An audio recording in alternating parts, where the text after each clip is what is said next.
अस्सलाम वालेकुम। इस वीडियो में बात कर रहा हूँ कि एक वर्डप्रेस की बनी हुई साइट को किस तरह हम किसी और कंप्यूटर पर डिप्लॉय करने के लिए शेयर कर सकते हैं, या अगर हमें ये प्रोजेक्ट किसी को भेजना है लोकल उस पर चलाने के लिए तो हम उसको किस तरह से सेंड करेंगे। तो देखिए, ये मेरी एक साइट है जो कि रेडी है। ये कंप्लीट वर्डप्रेस पे बनी हुई वेबसाइट है। ऑलराइट, इसमें कुछ फॉर्म्स हैं, कुछ इवेंट्स हैं और जो है इसके अंदर इमेज गैलरी है। ऑलराइट, जो भी आपने वेबसाइट बनाई हो, ठीक, ये मेरी वेबसाइट है वर्डप्रेस के ऊपर। अब इस वेबसाइट को मैंने शेयर करना है, किसी को भी सेंड करना है for deploying on other PC. ये किसी, अगर फॉर एग्जांपल हम ग्रुप प्रोजेक्ट में काम कर रहे होते हैं तो हमें एक प्रोजेक्ट को शेयर करना होता है। कैसे करेंगे? तो आप यहाँ पर आप अपने जैम्प के अंदर, एशीडॉक्स के अंदर जो आपका फोल्डर होगा, फॉर एग्जांपल मेरा फोल्डर है नैव क्रिकेट, इसके अंदर मैं आ जाऊँगा।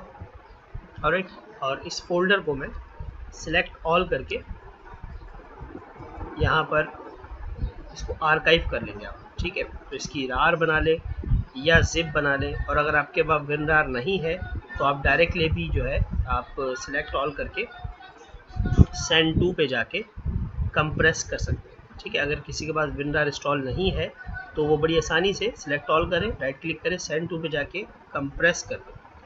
तो ये फोल्डर हमारे पास कंप्रेस फॉर्म में, जिप फॉर्म में इसी फोल्डर के अंदर बन जाएगा। ऑलराइट, तो यहाँ पर कंप्रेसिंग चल रही है। जब तक हमें दो चीज़ें शेयर करनी होती है, अपना कोड और दूसरा हमें शेयर करना होता है अपनी डेटाबेस। ठीक है, तो मैं डेटाबेस की बात कर लेता हूँ। जी, तो डेटाबेस किस तरह से हम एक्सेस करेंगे? हम जाएंगे लोकल होस्ट, और हमारी जो भी पोर्ट नंबर है, अगर है तो ठीक है 82, अदरवाइज कोई पोर्ट नंबर नहीं होती, तो php-admin आप लिखेंगे जहाँ से आपने डेटाबेस बनाया था, वहाँ पर आप जाएंगे और आपका जो भी डेटाबेस आपने बनाया था, फॉर एग्जांपल जो मेरी वर्डप्रेस की साइट चल रही है उसका डेटाबेस है वर्डप्रेस अफनान के नाम से, ये रहा WP अफनान। मैं इस डेटाबेस में चला गया, तो ये देखें वो सारे टेबल हैं जो मेरे वर्डप्रेस की उस वेबसाइट के साथ अटैच है। ठीक है, अगर आप कभी भूल जाते हैं कि हमारे जो डेटाबेस का नाम है वो है क्या, फॉर एग्जांपल आप काम करते करते आप भूल गए, तो आप बड़ी आसानी से आप अपने फोल्डर में जाएं जहाँ पर आपकी साइट है मेन, और वहाँ जाकर आप WP कॉन्फ़िग के फोल्डर में चले जाएं।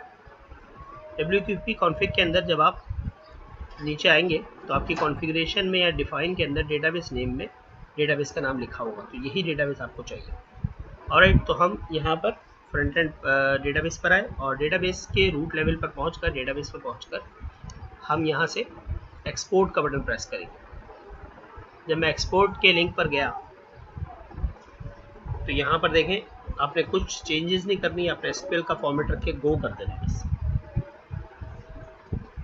तो जैसे आपने गो किया तो देखें यहाँ पर एक डेटाबेस डाउनलोड होना शुरू हो गया, और ये मेरा कंप्लीट डेटाबेस है इस वाली वेबसाइट का जो मैं यूज़ कर रहा हूँ। आपने इस डेटाबेस को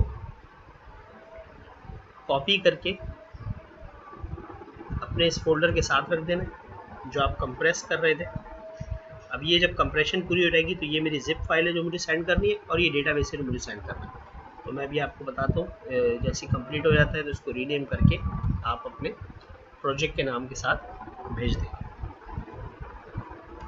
जी, तो ये कंप्रेशन पूरी हो गई है हमारे पास। अब हम इस फोल्डर को रीनेम कर लेंगे। फॉर एग्जांपल मैं जो वेबसाइट बना रहा था, अगर वो एपटेक के नाम की है तो मैं यहाँ एपटेक इसका नाम रखूँ। ये मेरी वेबसाइट है और ये मेरा डेटाबेस है जो मैंने वहाँ से डाउनलोड करके यहाँ कॉपी पेस्ट किया। अब ये दोनों चीज़ें आपने सेंड कर देनी है उस बंदे को या उस अथॉरिटी को जहाँ पर आपने ये प्रोजेक्ट सेंड करना है।